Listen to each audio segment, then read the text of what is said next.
अस्सलाम वालेकुम। और हम लोग आए हैं एक फार्मर के पे तालाब पे विज़िट करने के लिए। यहाँ पे मछलियों का मांगुर मछलियों का पालन करते हैं ये। और हम इन्हीं से डायरेक्ट बात करेंगे कि इस मछलियों में क्या प्रॉब्लम आ रहा है और मछलियाँ कब से मर रही हैं, कितना आपका नुकसान हो गया है। और इस पे हम समाधान की भी बात करेंगे, प्रॉब्लम की भी बात करेंगे। चलिए हम डायरेक्ट फार्मर से बात करते हैं। सर, ये कितना मछलियाँ आपकी अभी मर चुकी है, ये आपको बताइएगा, हमारे फार्मर्स को बताइएगा। 4 टन मर रहे हैं। 4 टन। 4 टन मछली आपकी मर चुकी है। हाँ। और ये रात में आकर के मरती है, रात में आके के मरती है।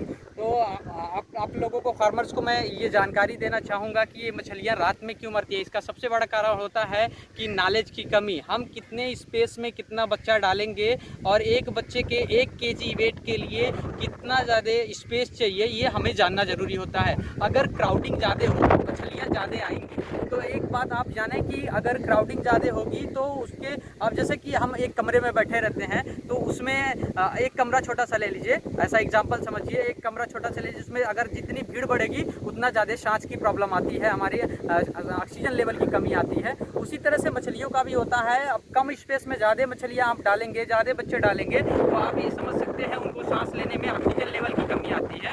आपको अगर ज़्यादा बच्चा डालना है तो आपको एरिएशन और अपने फार्म पे लगाना पड़ेगा, ऑक्सीजन लेवल मेंटेन करना पड़ेगा, डीओ लेवल मेंटेन करना पड़ेगा।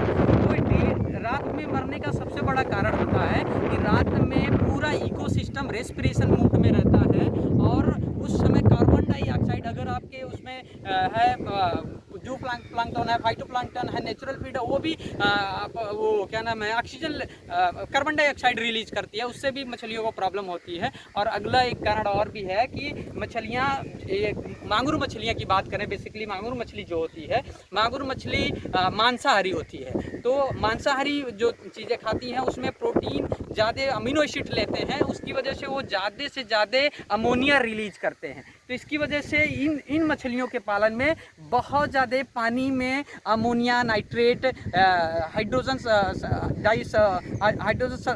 सल्फर डाइऑक्साइड बनता रहता है, जिसकी वजह से प्रॉब्लम आती है मछलियों में। तो आपको सबसे पहले इसके समाधान की बात करें, अगर आपको पालना है तो आपको डीओ लेवल मेंटेन करने के लिए, ऑक्सीजन लेवल मेंटेन करने के लिए रात में भी, तो आपको कम से कम एरिएशन क्या लगाना चाहिए। मैं अगली वीडियो में एरिएशन बताऊंगा कि एरिएशन क्या होता है। एरिएशन होता है, आप 2 तरह की इसमें मशीनें आती हैं, पैडल वाली मशीनें आती हैं और भी मशीनें आती हैं। इसमें पानी चलते रहना चाहिए और पानी को एरिएट, वाइब्रेट होना चाहिए, जिससे उसमें ऑक्सीजन मिलता रहे, ऑक्सीजन पहुँचती रहे, जिससे ऑक्सीजन लेने में कोई दिक्कत ना हो। दूसरी चीज़ है, इसमें आप अमोनिया वगैरह रिलीज करने के लिए हमारे नेटशॉप का प्रोडक्ट इस्तेमाल करें। नेटशॉप ज़बरदस्त प्रोडक्ट बनाया है एक्वाकल्चर के नाम से और एक्वा क्लियर के नाम से। 2 हमारे पास प्रोडक्ट हैं जो आपके पीएच मान को बैलेंस कर देते हैं, डीओ लेवल को मेंटेन कर देते हैं, नाइट्राइट को ख़त्म कर देते हैं, जहरीली टॉक्सिक गैसेस को रिलीज कर देते हैं, जिससे आपकी मछलियाँ मरती नहीं है। जैसे फार्मर ने हमारे बताया 4 टन का नुकसान हो चुका है, एक बहुत बड़ा प्राइस होता है। तो आप अगर मेडिसिन पे आते हैं, अगर हमारे कंपनी के माध्यम से हमारा प्रोडक्ट लेते हैं, तो ये बहुत ही अच्छा कारगर है और बहुत ही अच्छा फ़ायदेमंद है, जिससे आपकी मछलियाँ नहीं मरेंगी, मोर्टेलिटी नहीं आएगी, जिससे बहुत अच्छा फ़ायदा होगा। तो इसके बाद हम अगली वीडियो में मिलेंगे। धन्यवाद।